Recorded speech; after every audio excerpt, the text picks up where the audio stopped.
अर्चना और आप देख रहे हैं हंगामा टाइम्स। हंगामा टाइम्स आपको दिखाता है राजधानी में क्या खास हो रहा है। तो इस समय हम लोग हैं मानवीय भारत पार्टी के कार्यालय में हैं, जहां पे हम आपको दिखाते हैं मानवीय भारत पार्टी मानवीय हितों को लेकर चलती है और मानव को लेकर अधिकारों को लेकर चलती है। तो रमज़ान का महीना चल रहा है और रमज़ान के पाक महीने में आज यहाँ पर जो हुआ है रोज़ा इफ्तार की पार्टी का आयोजन हुआ है। तो यहाँ पे बहुत सारे भाई ऐसे भी हैं जिन्होंने आज मिल करके इस रोज़ा इफ्तार की पार्टी में मिल करके एक साथ रोज़ा खोला है और रोज़ा इफ्तार के लिए आगे से आगे बढ़ के लोगों के लिए मिसाल कायम करी है। तो हमारे साथ में कुछ लोग हैं, तो उनसे हम बात करेंगे। पहले हम उनका पूरा परिचय जानेंगे। सर, आपका पूरा नाम क्या है? हसन जाफरी। तो सर, आज जिस तरीके से मानवीय भारत पार्टी के प्रदेश कार्यालय में जो है रोज़ा इफ्तार की पार्टी करेगी, तो क्या कहना चाहेंगे? देखिए, ये रोज़ा इफ्तार की जो पार्टी है, ये हमारी पार्टी का सभी जातियों सभी धर्मों में जो आज बंटवारे की राजनीति देश में चल रही है, उसका एक तरह से जवाब देने का हम लोगों ने प्रयास किया है। हमारी पार्टी का नारा है इंसानियत जिंदाबाद, और मुक्तेश्वर जी के हम लोग मार्गदर्शन में अब इस पूरे प्रदेश को और प्रदेश के बाद पूरे देश को ये संदेश देना चाहते हैं कि सभी धर्म और सभी जातियां हमेशा से हम लोग एक रहे हैं पिछले हज़ारों सालों से, और आगे भी हम लोग एक रहेंगे। राजनीति लोग करते हैं धर्म और राजनीति के नाम पर, वो एक क्षणिक लाभ तो है, लेकिन बहुत लंबे समय तक हम उससे देश को अपने आगे लेकर नहीं जा सकते। धर्म और राजनीति के आधार पर जब हम के आधार पर जब हम राजनीति शुरू करते हैं और फिर धर्म के आधार पर ही फिर नहीं टिकते, फिर उसके और अंदर डीप में जब जाते हैं तो फिर जातियों में भेदभाव शुरू कर देते हैं। 1947 में धर्म ही आधार बना था देश के बंटवारे का। अब हम लोग उसी तरफ फिर हमको बढ़ाया जा रहा है, एक तरह से उसी त्रासदी की तरफ ढकेलने का हम लोगों को जो प्रयास हो रहा है उसका हम लोग विरोध करते रहेंगे। और केवल ये रोज़ा इफ्तार ही की बात नहीं है, और भी जहाँ भी जब भी ज़रूरत पड़ेगी तो हमारी पार्टी उसमें आगे आगे आप लोगों को दिखाई देगी। तो जिस तरीके से अभी जो वर्तमान की सरकार कहती है कि लोग रोज़ा इफ्तारी करते हो मुसलमानों को एक करने के लिए करते हैं, यहाँ पे बंटवारे की बात करते हैं, तो उसके बारे में क्या? गलत है। मुसलमान देखिए एक है, हिंदू और मुसलमान में कभी कोई बंटवारा रहा नहीं। जिन लोगों का बंटवारा था वो लोग तो चले गए, जिन लोगों के बीच में बंटवारा नहीं था वो यहाँ रह गए, और जिन लोगों के बीच में बंटवारा तब नहीं था जब हालात अपने चरम पर थे। तो आज तो वो स्थिति नहीं है, बनाई ज़रूर जा रही है, लेकिन ग्राउंड पे वो स्थिति है नहीं जो दिखाया जाता है। और देश की छवि जिस तरह पूरे दुनिया में जिस तरह ख़राब करी जा रही है, उससे हम लोग बहुत आहत हैं और हम लोग को उससे बहुत तकलीफ़ होती है। तो बंटवारा जितना भी इलेक्शन आता है, आप देखते हैं धर्म के आधार पर, राजनीति के आधार पर जिस तरह से बांटने का प्रयास मौजूदा सरकार के संरक्षण में भारतीय जनता पार्टी कर रही है, उसका हम लोग विरोध करते हैं और हम लोग बंटने वाले हैं नहीं। जैसे हाल ही में जो अभी आप चर्चित केस चल रहा है अतीक अहमद को जो लेकर चल रहा है केस, जहाँ पे उसको पाकिस्तान से उसके कनेक्शन जोड़े जा रहे हैं और एक तरह से मौजूदा सरकार सीधे सीधे मुसलमानों पर टारगेट कर रही है इस चीज़ को लेकर। नहीं, मुसलमानों पे किसी ने टारगेट नहीं करा, लेकिन अतीक अहमद की जहाँ तक बात है वो एक गुंडे हैं उनका सही स्थान जो है वहाँ उनको पहुँचा दिया गया है, और इसी सरकार ने नहीं, इससे पहले भी सरकारों में उनके खिलाफ कार्रवाई हुई है।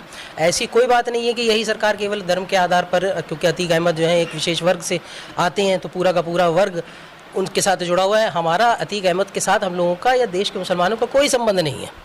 क्या संबंध है? ना वो हमारे धर्मगुरु हैं, ना वो हमारे नेता हैं, कुछ भी नहीं। ना तो वो हमारे धर्मगुरु हैं, ना हमारे वो नेता हैं, ना वो हमारे मार्गदर्शक हैं, और ना ही हमारे समाज के वो कोई आइडल हैं। वो एक गुंडे हैं। हमारी भी पार्टी की अगर सरकार होती तो शायद अतीक अहमद की स्थिति इससे ज़्यादा बुरी होती। यानी कि आपका कहने का मतलब है आपकी पार्टी जो अगर आती है सत्ता में तो आपकी पार्टी भी ऐसे सख्त कदम उठाएगी और जाति भेदभाव से अलग पड़े। जाति भेदभाव हमारी पार्टी के संविधान अगर आपने देखा हो तो उसमें जाति और धर्म का कहीं कोई जिक्र ही नहीं है। हमारे महात्मा बुद्ध भी हमारे मार्गदर्शक, हम उनको अपना मानते हैं और हम उनको अपना आदर्श मानते हैं।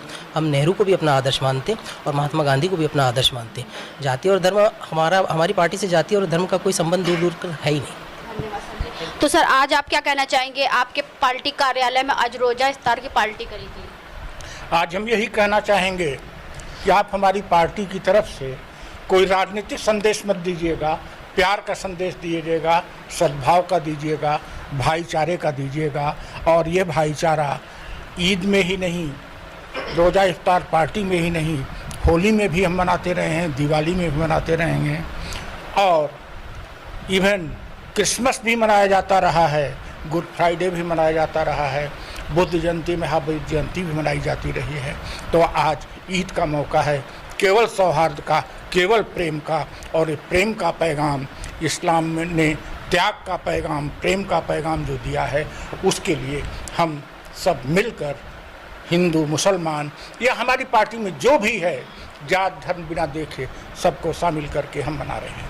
सबसे बड़ी बात तो ये है, आपका उदाहरण यही है कि आपने अपने नाम के आगे जो लास्ट में लगते जाति वो हटा दिया। जाति हटा दिया, लेकिन राजनीति की बात आप लोग करेंगे जरूर, और राजनीति की बात, राजनीति को हम सर्वोच्च मानव सेवा मानते हैं, इसलिए जवाब भी देना पड़ेगा। हम नाम के आगे से कुछ भी हटा दें, लेकिन हम एक व्यक्ति हैं और हम अपना उत्थान चाहते हैं। हम एक परिवार के सदस्य हैं, हम परिवार का उत्थान चाहते हैं। हमने अपना थोड़ा बहुत उत्थान किया, अपने परिवार की देखभाल की। अब सभी धर्मों में ये है, इस्लाम में भी, हिंदू धर्म में भी। अब समाज को देखो, अब हम समाज को देखने चले हैं। तो हम नाम के आगे लगावें न लगावें, हमको कोई मुसलमान कह दे और अच्छी बात। अब चूँकि नाम हमारा मुक्तेश्वर इस्लाम से नहीं रिलेट करता, कोई हमको मुसलमान कह दे, कोई हमको क्रिश्चियन कह दे, कोई हमको सिख कह दे, हमको खुशी ही होगी। यही तो इंसानियत है, हम सब कुछ हैं, हम मानव हैं। बहुत अच्छी बात है। तो हमारे साथ में आशीष जी भी है, तो उनसे ही बात करेंगे। आज इस तरीके से मानवीय भारत पार्टी के प्रदेश कार्यालय में रोजा इफ्तार की पार्टी करी गई, तो क्या कहना चाहेंगे? ये जो कार्यक्रम हुआ है, ये हमारे देश की जो गंगा जमुनी से तहजीब रही है, जो वर्षों से कायम रही है, उसी को हम लोगों ने और आगे बढ़ाने का काम किया है। और लोगों को बस यही संदेश देना चाहते हैं कि हम सब मिल करके रहे हैं, मिल करके इस गुलिस्ता को हमने बनाया है और हम आगे भी ऐसे रहेंगे। तो आज हम लोग आए थे मानवीय भारत पार्टी प्रदेश कार्यालय में, जहां पे आज रखा गया था रोजा इफ्तार की पार्टी रखी गई थी। तो बहुत से भाई ऐसे आए जिन्होंने यहां पे मिल करके रोजा इफ्तार की पार्टी करी, क्योंकि मानवीय भारत पार्टी का एक ही उद्देश्य है, सभी लोग एक ही हैं, एक ही देश के हों और एक ही देश के भारतवासी, चाहे हिंदू हो, चाहे मुसलमान हो, चाहे सिख हो, चाहे ईसाई हो, सभी वर्ग एक है। क्योंकि भारत देश, हमारा जो देश है, वो अनेकता में एकता की मिसाल है। तो यही मिसाल को आगे बढ़ाने के लिए मानवीय भारत पार्टी आगे से आगे मिलकर ऐसे कार्यक्रम करता रहता है, जिससे लोगों के सामने वो मिसाल बनता है। तो इसी के साथ मैं अर्चना आपसे इजाजत लेना चाहूंगी। धन्यवाद, बने रहिएगा हंगामा टाइम न्यूज चैनल के साथ। मानवीय भारत पार्टी जिंदाबाद, मानवीय भारत पार्टी जिंदाबाद, मानवीय भारत पार्टी जिंदाबाद, इंसानियत जिंदाबाद, इंसानियत जिंदाबाद। हंगामा टाइम्स की तमाम खबरों को देखने के लिए हंगामा टाइम्स को सब्सक्राइब कर लीजिए और बेल आइकन दबा लीजिए। अगर आपको ये वीडियो अच्छा लगा हो तो लाइक बटन प्रेस कर अपनी प्रतिक्रिया हमारे कमेंट बॉक्स में देना।